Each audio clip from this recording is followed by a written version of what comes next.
The Crane Trust genetically pure bison herd has grown in the past few weeks with the arrival of 10 calves. Crane Trust President and CEO Chuck Cooper said they expect around 15 calves total. Bryce was guessing 15 from the beginning, based on the maturity of the females, and I think that's probably about where we're going to end up. I mean, there's 3 out there that the guys know are pregnant. You know, the problem is they're such big animals you can't tell, and you don't check them like you do cows because they're not quite as friendly. And so then, anyway, so I think, I still think we'll end up probably with 15. That'll put us right at 60, and and then the goal is to expand it up to 200. We're gonna have to cull a little bit of the herd, because we got too many males out there.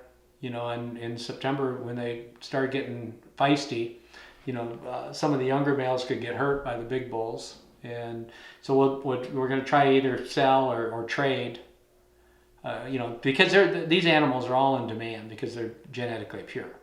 They're very hard to get your hands on them, and so if we could trade for other females, for instance, or we can sell them to some place that's developing their own herd. It's highly unlikely that any of these animals would ever end up being sold as food. They're just too rare for that. Cooper said they are learning more about the bison each day. The intention when we first got them was to let bison be bison.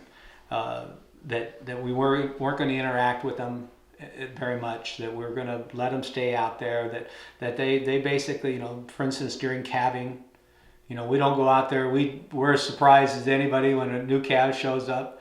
And so we let the bisons, and what you're seeing now, interesting enough, is that the yearlings that came in when we bought the bison are now playing with the calves, and they're almost forming like play groups. And I introduced you to the one student that's out here, and her whole thing is just to study the social structure, because they're very much like elephants socially. There's a hierarchy to it.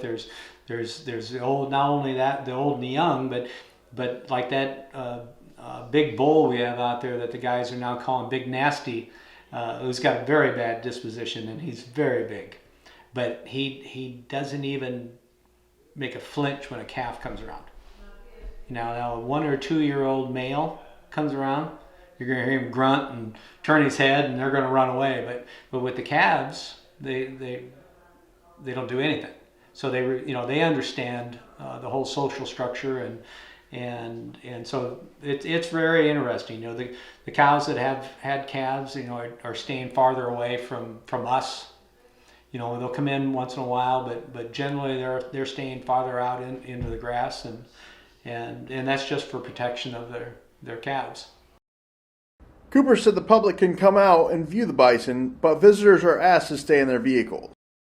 We ask everybody to stay in their cars because the fence is electrified, and we're okay with that. It's eventually they'll be able to see them over behind the nature center. When the herd expands a little bit, you got to understand, this is still new to us.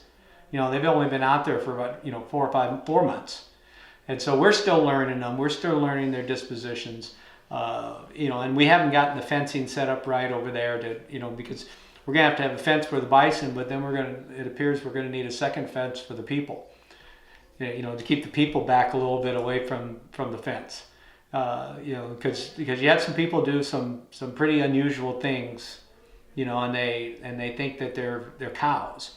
I don't know if you read, but in Yellowstone, just recently, a little girl got mauled by a bison, and very serious. She lived, but she was hurt very much. And that's what we try to point out to these people, that these are wild animals. These aren't farm animals, and while they're not dangerous. They're not going to run through the fence to try to get you.